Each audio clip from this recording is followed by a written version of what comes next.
వక్రతుండ మహాకాయ సూర్యకోటి సమప్రభ నిర్విఘ్నం కురు మే దేవా సర్వకార్యేషు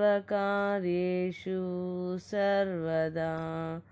గురుబ్రహ్మా గురుర్విష్ణు గురుర్దేవో మహేశ్వరః గురుః సాక్షాత్ పరబ్రహ్మ తస్మై శ్రీ గురవే నమః. భగవాన్ శ్రీ వెంకయ్య స్వామి వారి జీవిత చరిత్ర. ఓం నారాయణ ఆదినారాయణ. 7వ అధ్యాయము. ఆపద్బాంధవుడు. అజ్ఞానమనే కటిక చీకటిలో అహంకారమనే మొసళ్లతో పోరాడే మనకు కర్మ దాటనెవరి తరము, నొసట రాసిన బ్రహ్మరాత తప్పింప ఎవరికీ శక్యము కాదు అనే మెట్ట వేదాంతం బాగా వంటబట్టి మహనీయులెంతటి దయామయిలో మనకు అనుభవం కాకుండా చేస్తుంది. పూర్వపుణ్యం వలన సద్గురు కృపకు పాత్రులైన వారెంతటి చెడ్డ కర్మనైనా ఎట్టి బ్రహ్మరాతనైనా సునాయాసంగా తప్పించుకొని గమ్యం చేరగలరని శ్రీ స్వామివారు, శ్రీ షిరిడీ సాయి వంటి మహనీయుల చరిత్రలేగాక మన సమకాలికులైన సోదర భక్తుల అనుభవాలు నిరూపిస్తున్నవి. సద్గురు కృప అనున్నది మనం ప్రార్థించిన సమయములలోనే కాదు, మనం ఏమరుపాటుగా ఉన్నప్పుడు కూడా వెన్నంటి మనలను రక్షిస్తుందని ఈ క్రింది నిదర్శనములు తెలుపుచున్నవి. కొర్రకూటి బుజ్జయ్య గారి చెల్లెలు పద్మమ్మ పెళ్లి నిశ్చయమైంది. కంచి వరదరాజస్వామి వారి సన్నిధిలో చేయమని శ్రీ స్వామివారు ఆజ్ఞాపించారు. అలానే ఏర్పాట్లు చేసుకుని ఆ పెళ్లివారు శ్రీ స్వామివారిని ఆ వివాహానికి దయచేసి దంపతులను ఆశీర్వదించమని ప్రార్థించారు. స్వామివారు తన బృందంతో ఆ వివాహానికి వచ్చి మంగళసూత్రము, తలంబ్రాల బియ్యము స్వహస్తాలతో తాకి ఆశీర్వదించి దగ్గరుండి ఆ వివాహం జరిపించారు. శ్రీ స్వామివారు తన డబ్బులు 1 రూపాయి ఇచ్చి కర్పూరం తెప్పించి వెలిగించి తమ ప్రక్కన పెట్టుకున్నారు. ఇంకెవరి ఇళ్లకు కానీ వివాహాలకు కానీ వారి జీవితకాలంలో స్వామివారు వెళ్ళి ఉండలేదు. ఒకప్పుడు స్వామివారు పద్మమ్మతో అన్నారు, అమ్మా, ఎన్ని కష్టాలొచ్చినా కంటతడి పెట్టకూడదమ్మా అని అన్నారు. తరువాత వారికి అనేక కష్టాలొచ్చినా స్వామివారి కృప వలన అవి గడిచి గట్టెక్కి శాంతితో జీవిస్తున్నారు. ఒకప్పుడు శ్రీ స్వామివారు తలపూరు నుండి గొలగమూడికి వస్తూ నెల్లూరు మద్రాసు బస్టాండ్ చేరాక, అయ్యా, మనం ఆసుపత్రికి పోవాలి అని స్వామివారే జూబిలీ ఆసుపత్రికి తీసుకుపోమ్మని చేతితో త్రోవ చూపారు. ఎప్పుడు వైద్యశాలకు పోని స్వామివారు ఇలా ఎందుకు పోతున్నారో ఎవరికీ అర్థం కాలేదు. వారు ఆసుపత్రికి పోగానే ఆసుపత్రిలో స్వామివారిని అనన్యంగా స్మరిస్తున్న బుజ్జయ్య, అనారోగ్యంగా ఉన్న వారి చెల్లెలు నంబూరు పద్మమ్మ కొండంత సంతోషంతో శ్రీ స్వామివారిని దర్శించి నమస్కరించుకున్నారు. స్వామివారు అక్కడ కొంతసేపు ఉండి, ఇక్కడికి లెక్క సరిపడింది, మనం పోదాం పదండి అన్నారు. కొద్ది రోజులలో ఆమె ఆరోగ్యం చక్కబడి ఇల్లు చేరి స్వామివారి కృపను కొనియాడింది. ఖమ్మంపాడు గ్రామస్తులు లలితమ్మ గారికి పెండ్లైన 4 సంవత్సరాల వరకు బిడ్డలు లేరు. వీరికి నరాల బలహీనత వల్ల ఒంట్లో చాలా బాధగా ఉండేది. డాక్టర్ల మందులు, ఇంజెక్షన్లు ఉపకరించలేదు. ఆమె శ్రీ స్వామివారి దర్శనానికి వచ్చినప్పుడు ఆమె ఏమీ చెప్పక మునిపే ఆమెకు జబ్బయ్యా పోతుందిలే, గూడూరు కరణం చనిపోయాడు, ఆయనను ఈమె కడుపున వేశాను అని చెప్పి వేలి ముద్రల కాగితం, దారం ఇచ్చి పంపారు. మరలా ఆమె ఏ మందులు వాడకుండానే ఆరోగ్యం చేకూరి గర్భం ధరించి 1 సంవత్సరం లోపల మగబిడ్డను ప్రసవించింది. ఇప్పటికీ ఆమె 50 మైళ్ళ నుండి వచ్చి స్వామివారి సమాధిని దర్శిస్తూ ఉంటుంది. ఒకరోజు రోషిరెడ్డిని ఏదో పురుగు కరిచింది. కాలు ఎర్రగా వాచి నడవలేకపోయాడు. నదికి స్నానానికి పోయి స్వామివారిని స్మరించి, నీవు తప్ప నాకు దిక్కెవరు తండ్రి అని ఇసుక వేసి తన కాలును రుద్ది నీటితో కడిగి శ్రీ స్వామివారి సన్నిధికొచ్చారు. సాయంకాలానికి కాలు మామూలు స్థితికి వచ్చింది. ఆ రాత్రి శ్రీ స్వామివారు రోసిరెడ్డితో, స్నానానికి పోయిన దగ్గర చూసుకో, అర్థమవుతుంది అని హెచ్చరించారు. స్వామివారు సర్వాంతర్యామి అయి నిరంతరం తన మొర ఆలకిస్తున్నారని రోసిరెడ్డి గ్రహించాడు. స్నానానికి వెళ్ళినప్పుడు ఏటి వద్ద తాను చేసిన ప్రార్థన స్వామివారు విన్నారని, వారి స్మరణతో ఇసుక వేసి కాలును రుద్దినందువలనే ఆ బాధ తగ్గిందని స్వామివారి భావమని అతడు గుర్తించాడు. బుజ్జయ్య అనేక కోర్టు వ్యవహారాలలో కలత చెంది స్వామివారి దగ్గరకొచ్చి అల్లంత దూరాన నిలుచున్నాడు. మనసులో ఏమీ పెట్టుకోవద్దు, నీవు చక్కా ఇంటికి పో అని అన్నీ నేను చూసుకుంటాను అని అభయం ఇచ్చారు స్వామివారు. వారన్నట్లే బుజ్జయ్యకు సర్వ చిక్కులు తొలగిపోయాయి. గొలగమూడి కరణం సుబ్బారావు గారు చెబుతున్నారు. ఒకప్పుడు ఒక ప్రభుత్వ ఉద్యోగి మీద ప్రభుత్వానికి ఫిర్యాదులు వచ్చాయి. అవి రుజువైనందున కలెక్టరు అతనిని సస్పెండ్ చేస్తానని పేరోల్ కూడా పంపారు. అట్టి కష్టకాలంలో శ్రీ స్వామివారి ఆశీస్సుల కొరకు అతడు వచ్చాడు.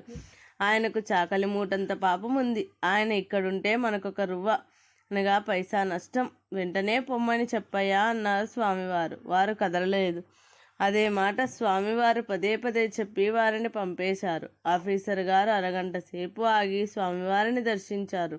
స్వామి, మీరు కృప చూపకుంటే మా గతి ఏముంది అని ప్రాధేయపడ్డారు. నీ అడ్రస్ రాసిచ్చిపో, కాగితం రాసి పంపుతాను అని అభయం ఇచ్చారు స్వామివారు.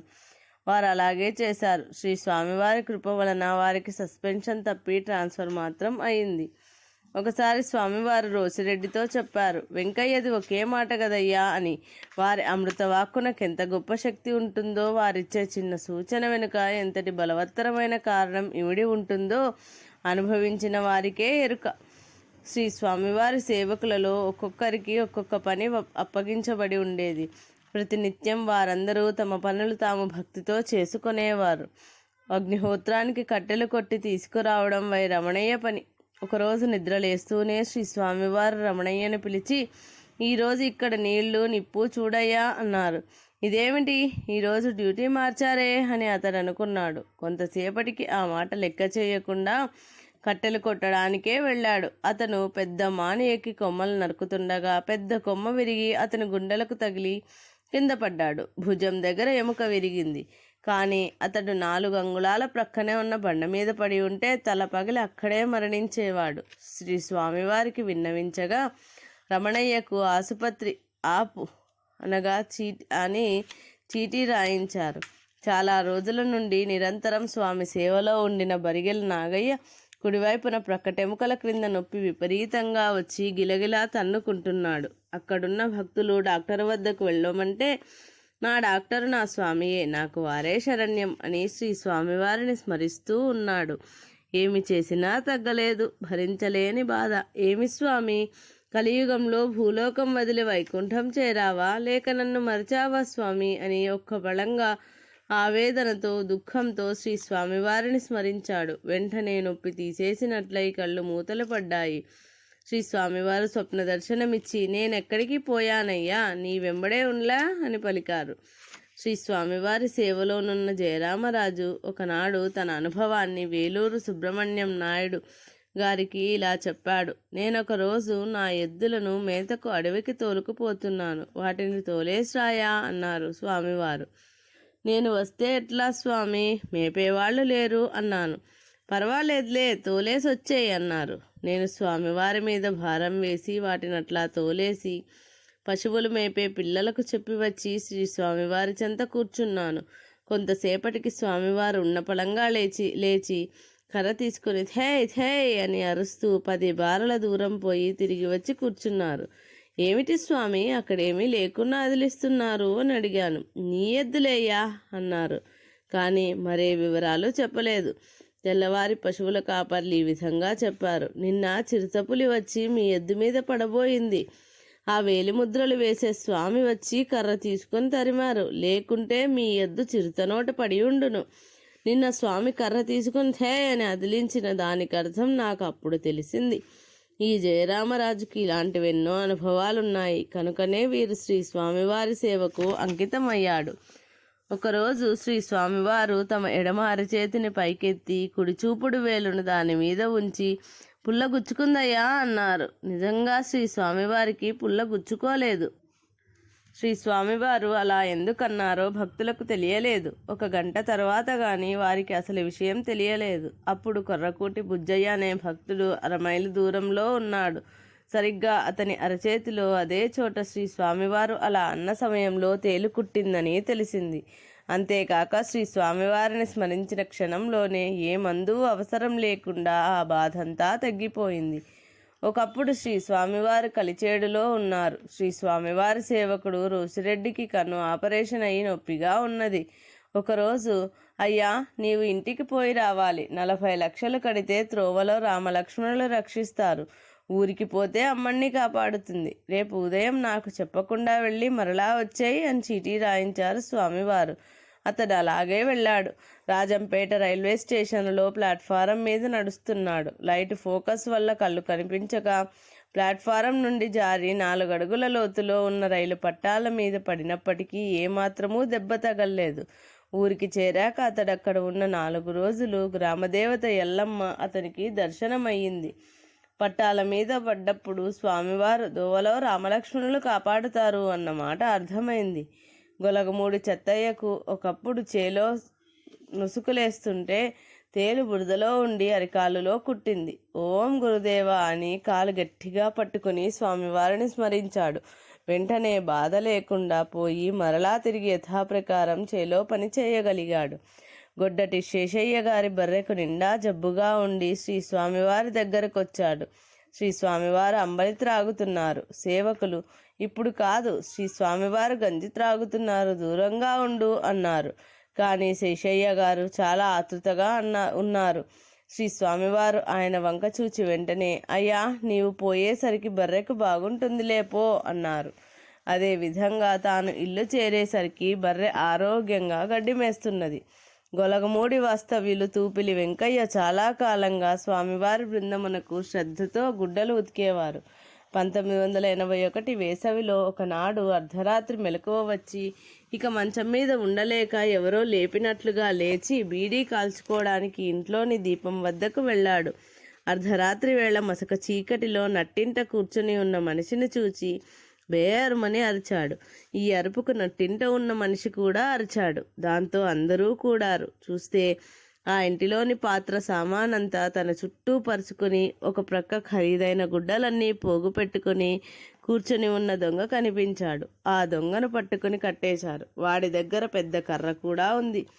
ఏమిరా, ఇంత సులభంగా చిక్కిపోయావు అంటే దొంగ చెప్పాడు, నేను ఇంటిలో ప్రవేశించబోయేటప్పుడే ఎవరో వీపుర చరిచినట్లయి నిర్వీర్యమైనాను.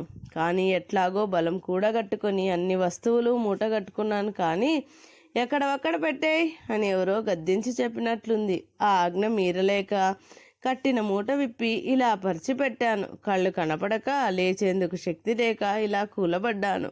లేకుంటే ఒక్క వేటుకు చాలుతారా మీరంతా అన్నాడు. పెమ్మసాని శ్రీహరినాయుడు గారు తన బండిలో శ్రీ స్వామివారిని వారు కోరిన మజిలీకి తీసుకువెళ్ళేవాడు. ఆయన భార్య శ్రీ స్వామివారి విడిదికి వెళ్ళి నమస్కరించింది. అమ్మా, నీకు పసుపు కుంకుమ గండం ఉన్నది. తిరువళ్ళూరు వీరరాఘవస్వామి తప్పిస్తాడు అని చెప్పారు. ఆ రాత్రి వారింటికి శ్రీ స్వామివారు వచ్చి ధుని వెలిగించి తెల్లవారి వాళ్ల బండిలోనే ప్రక్కన గల ఒక మైకాగనికి వెళ్ళారు. శ్రీహరినాయుడు ఆ రోజు తన ఎద్దుకు గడ్డి వేయబోయారు. మామూలుగా సాధువైన ఆ ఎద్దు ఎందుకో వారిని బిరజాల దగ్గర తన కొమ్ములు దూర్చి ఎత్తి అవతల వేసింది. బిరజాలలో కొమ్ము గుచ్చుకుని చర్మం చీలి పొత్తికడుపు వరకు 6 అంగుళముల పొడుగున గాయమై చాలా రక్తం పోయింది. ఆసుపత్రిలో కుట్లు వేయించుకున్నాడు. శ్రీ స్వామివారి అభయం వల్ల ప్రాణహాని తప్పింది. శ్రీ స్వామివారి కార్యక్రమములకు భక్తితో తన సేవను అనేక రూపములలో సమర్పిస్తూ ఉంటారు. నెల్లూరు వాస్తవ్యులు మాకాని వెంకట్రావు మద్రాసు వెళ్ళటానికి శ్రీ స్వామివారి అనుమతి కోరాడు. మామూలుగా వెళ్ళి రమ్మను అని కానీ, లేక బంగారంగా పోయి రమ్మను అని కానీ అనే స్వామి అనేవారు. ఆ రోజు తిరువళ్ళూరు వీరరాఘవస్వామి, కంచి వరదరాజుల స్వామి నిన్ను రక్షిస్తారు పో అన్నారు. వెంకటరావు మద్రాసు వెళ్ళి రద్దీగా ఉన్న బస్సు ఎక్కడంలో ఒక కాలు ఫుట్బోర్డు మీద ఉంచి ఒక చేతితో కమ్మి పట్టుకున్నాడు. 2వ కాలు ఎత్తక మునిపే బస్సు కదలడం వలన కాలు నేలరాచుకుంటున్నది. అతడు పడిపోయాడు అనుకున్నారు అందరూ. వెనుక వాళ్ళు అరుస్తున్నా డ్రైవర్కు వినిపించలేదు. అతడు కూడా ఆశ వదులుకున్నాడు. వెంటనే ముందు టైరు పగిలి బస్సు ఉన్నపలంగా ఆగిపోయింది. అలా జరగకుంటే వెంకట్రావు గారి చేయి పట్టుతప్పి క్రిందపడి ప్రాణాపాయమై ఉండేది. టైరు పగలటం వారి అదృష్టమని ప్రయాణికులంతా అనుకున్నారు. శ్రీ స్వామివారి ఆశీర్వచనం అప్పుడు అర్థమైంది వెంకట్రావు గారికి. ఒకప్పుడు శ్రీ స్వామివారు తన బృందంతో కలిసి తిరుపతి వెళ్ళారు. శ్రీ స్వామివారి సేవకుడు రోసిరెడ్డిని పొరపాటున తిరుపతిలో వదిలేసి మిగిలిన బృందం అంతా కలిచేడు చేరారు. రోసిరెడ్డి గారు రైలు రైలులో టికెట్టు లేని ప్రయాణం చేస్తూ ఉన్నారు. డబ్బులు లేకుండా గూడూరు నుండి కలిచేడుకు పోవడం ఎలాగా అని అతడు ఆలోచిస్తుండగా ఎవరో ఒక అపరిచితురాలు పళ్ళెంలో అరటిపండ్లు 1 రూపాయి పెట్టి సమర్పించింది. స్వామి, వేదరాలను స్వీకరించండి అని ప్రార్థించింది. అలా తనకు శ్రీ స్వామివారు ప్రసాదించిన ఆ రూపాయి ఛార్జీగా పెట్టుకుని కలిచేడు వచ్చి స్వామివారిని కలుసుకున్నాడు. వల్లపురెడ్డి తులసమ్మ కుమారుడు నారాయణరెడ్డి గారికి క్షయవ్యాధి.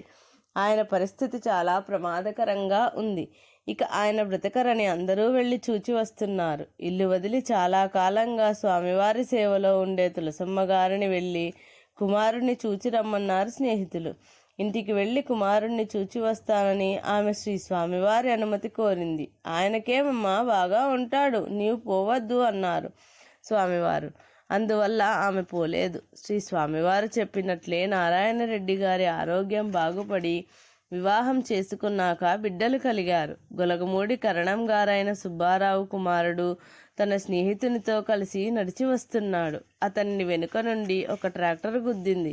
అతని పొట్ట మీద ట్రాక్టర్ ముందు చక్రం ఎక్కింది. ఒక ప్రక్కటెముక విరగడంతో గవర్నమెంట్ ఆసుపత్రిలో చేర్చారు. డాక్టర్ 3 నెలలకు నడవగలడని చెప్పారు. అతడి స్నేహితుడికి 4 చక్రాల మధ్య పడి వళ్ళు దోక్కున్నది కానీ పెద్ద దెబ్బలు తగల్లేదు. అదే సమయంలో స్వామివారు ఆశ్రమంలో ప్రమాదం ప్రమాదం అని పెద్దగా కేకలు పెడుతూ దీపం వెలిగించండి అని పట్టపగలు దీపారాధన చేయించారు. భక్తులకి ఇదేమీ అర్థం కాలేదు. తెల్లవారి పై ప్రమాదం సంగతి విన్నప్పుడు స్వామివారి మాటలకు అర్థం తెలిసింది. శ్రీ స్వామివారి సేవకులు పై ప్రమాదం గురించి స్వామివారికి విన్నవిస్తే 15 రోజులలో నయమై వస్తాడు, దేవుడు రక్షించాడు అని చీటీ రాయించి తాము వాడుకున్న కౌపీన వస్త్రం ఇచ్చి దాన్ని అతడి ప్రక్క మీద పరచమని తానిచ్చి విభూతిని సేవించమని పంపారు. ఆశ్చర్యం ఏమంటే ట్రాక్టర్ వెనుక చక్రం అతని మీదకెక్కకుండా తప్పడము. 3 నెలలకు నడుస్తాడని డాక్టర్లు చెబితే స్వామివారు చెప్పినట్లే అతడు 15 రోజులకే నడిచాడు. అతన్ని డిశ్చార్జ్ చేశారు. ఇది భగవాన్ శ్రీ వెంకయ్య స్వామివారి జీవిత చరిత్ర 7వ అధ్యాయము సంపూర్ణం.